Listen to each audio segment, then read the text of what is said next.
Stuck on Bitlocker recovery screen? Don't panic, here are 2 easy fixes.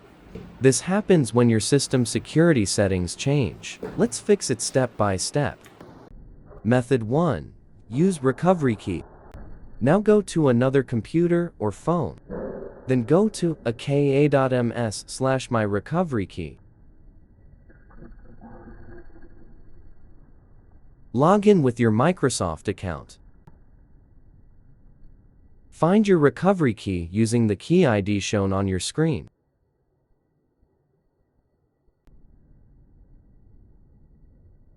Enter the 48-digit key on your computer. Your PC will unlock instantly.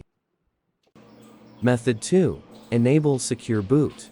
Restart your computer. Enter BIOS using F2, F10, delete, or ESC key. Go to Boot or Security tab, find Secure Boot. Set Secure Boot to Enabled.